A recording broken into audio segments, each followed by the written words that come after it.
Chapter 8. But God remembered Noah and all the beasts and all the livestock that were with him in the ark. And God made a wind blow over the earth, and the waters subsided.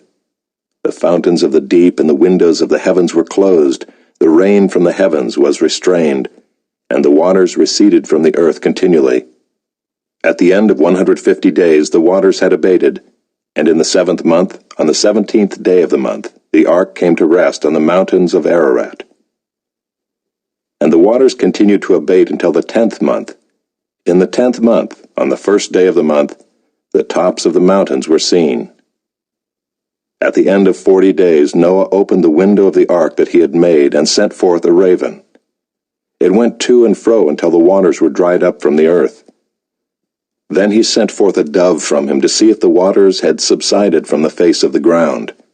But the dove found no place to set her foot, and she returned to him to the ark, for the waters were still on the face of the whole earth.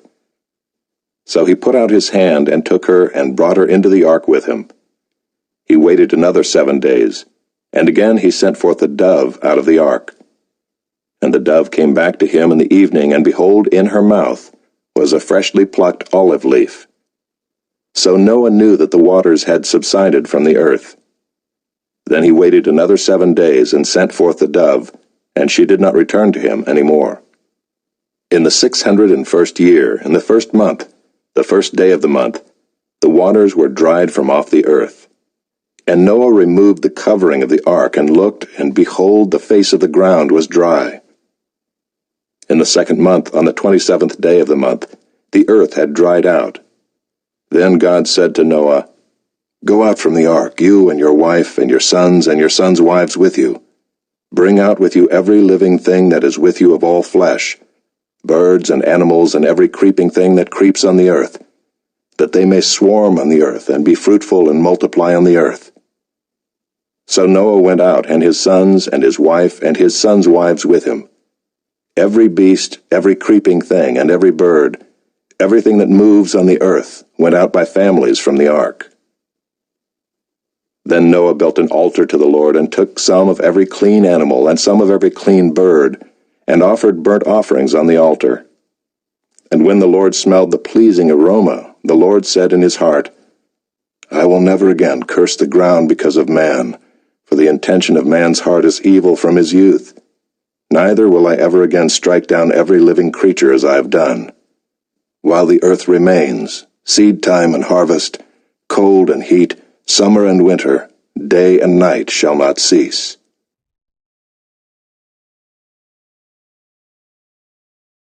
Chapter 9. And God blessed Noah and his sons, and said to them, "Be fruitful and multiply, and fill the earth.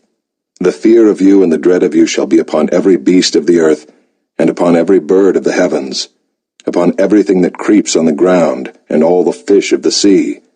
Into your hand they are delivered. Every moving thing that lives shall be food for you. And as I gave you the green plants, I give you everything. But you shall not eat flesh with its life, that is, its blood. And for your lifeblood I will require a reckoning. From every beast I will require it, and from man. From his fellow man I will require a reckoning for the life of man. Whoever sheds the blood of man, by man shall his blood be shed. For God made man in his own image.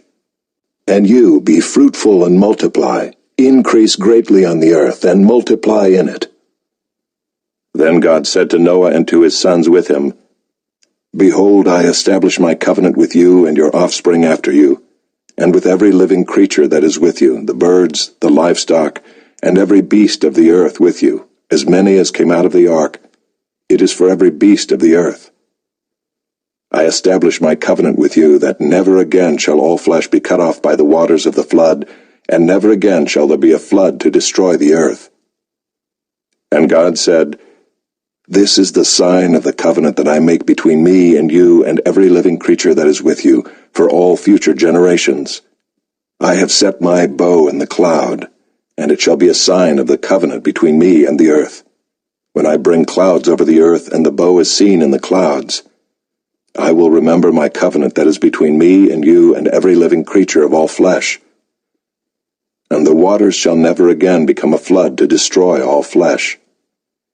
When the bow is in the clouds, I will see it, and remember the everlasting covenant between God and every living creature of all flesh that is on the earth. God said to Noah, This is the sign of the covenant that I have established between me and all flesh that is on the earth.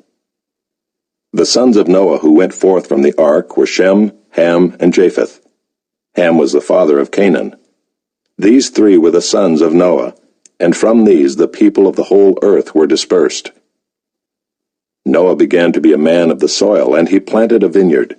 He drank of the wine and became drunk and lay uncovered in his tent. And Ham, the father of Canaan, saw the nakedness of his father and told his two brothers outside. Then Shem and Japheth took a garment, laid it on both their shoulders, and walked backward and covered the nakedness of their father. Their faces were turned backward, and they did not see their father's nakedness. When Noah awoke from his wine and knew what his youngest son had done to him, he said, Cursed be Canaan, a servant of servants shall he be to his brothers. He also said, Blessed be the Lord, the God of Shem, and let Canaan be his servant. May God enlarge Japheth, and let him dwell in the tents of Shem, and let Canaan be his servant. After the flood, Noah lived 350 years. All the days of Noah were 950 years, and he died.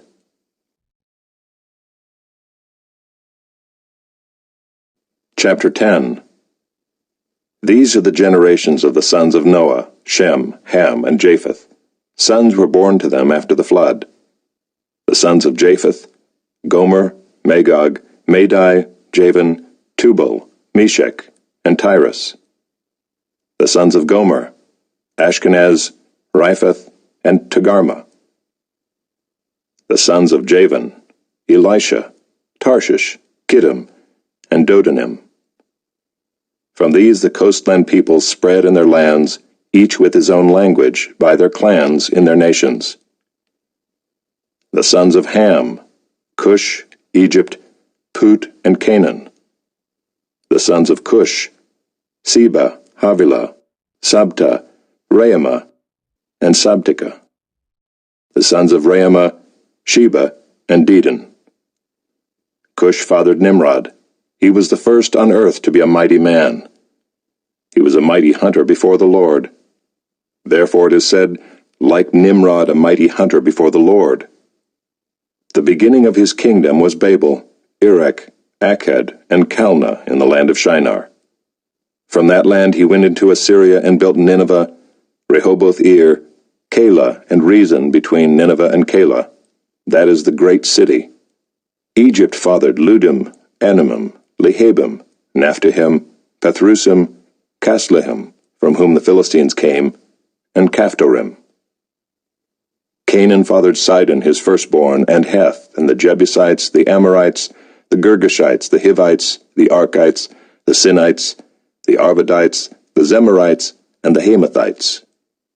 Afterward the clans of the Canaanites dispersed, and the territory of the Canaanites extended from Sidon in the direction of Gerar as far as Gaza, and in the direction of Sodom, Gomorrah, Admah, and Zeboim as far as Lasha. These are the sons of Ham by their clans, their languages, their lands, and their nations. To Shem also, the father of all the children of Eber, the elder brother of Japheth, children were born. The sons of Shem, Elam, Asher, Arpachshad, Lud, and Aram. The sons of Aram, Uz, Hul, Gether, and Mash. Arpachshad fathered Shelah, and Shelah fathered Eber. To Eber were born two sons. The name of the one was Peleg, for in his days the earth was divided, and his brother's name was Joktan. Joktan fathered Almodad, Sheleph, Hazarmaveth, Jerah, Hadoram, Uzal, Diklah, Obal, Abimael, Sheba, Ophir, Havilah, and Jobab. All these were the sons of Joktan. The territory in which they lived extended from Mesha in the direction of Sephar to the hill country of the east. These are the sons of Shem by their clans, their languages, their lands, and their nations. These are the clans of the sons of Noah according to their genealogies, in their nations, and from these the nations spread abroad on the earth after the flood.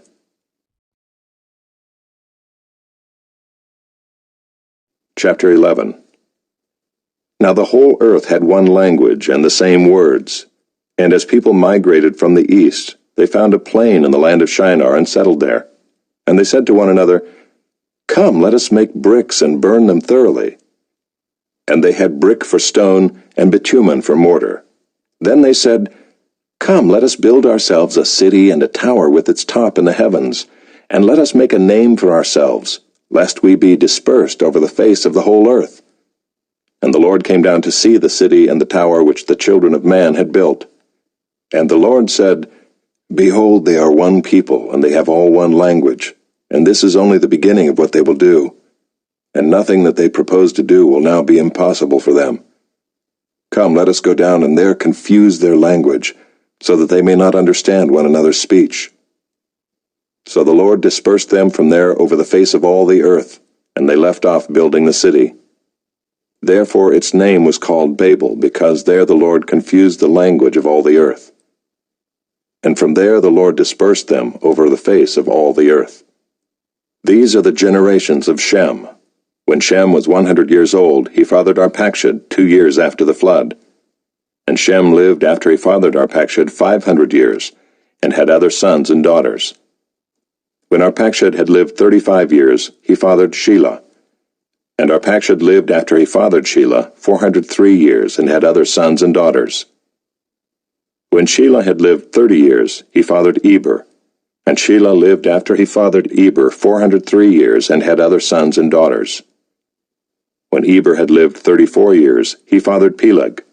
And Eber lived after he fathered Peleg 430 years, and had other sons and daughters. When Peleg had lived 30 years, he fathered Reu. And Peleg lived after he fathered Reu 209 years, and had other sons and daughters. When Reu had lived 32 years, he fathered Serug.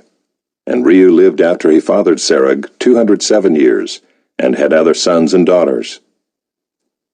When Serug had lived 30 years, he fathered Nahor. And Serug lived after he fathered Nahor 200 years, and had other sons and daughters. When Nahor had lived 29 years, he fathered Terah. And Nahor lived after he fathered Terah 119 years, and had other sons and daughters. When Terah had lived 70 years, he fathered Abram, Nahor, and Haran. Now these are the generations of Terah. Terah fathered Abram, Nahor, and Haran fathered Lot. Haran died in the presence of his father Terah in the land of his kindred, in Ur of the Chaldeans. And Abram and Nahor took wives. The name of Abram's wife was Sarai, and the name of Nahor's wife Milcah, the daughter of Haran, the father of Milcah and Iscah. Now Sarai was barren, she had no child. Terah took Abram his son, and Lot the son of Haran his grandson, and Sarai his daughter-in-law, his son Abram's wife. And they went forth together from Ur of the Chaldeans, to go into the land of Canaan. But when they came to Haran, they settled there. The days of Terah were 205 years, and Terah died in Haran.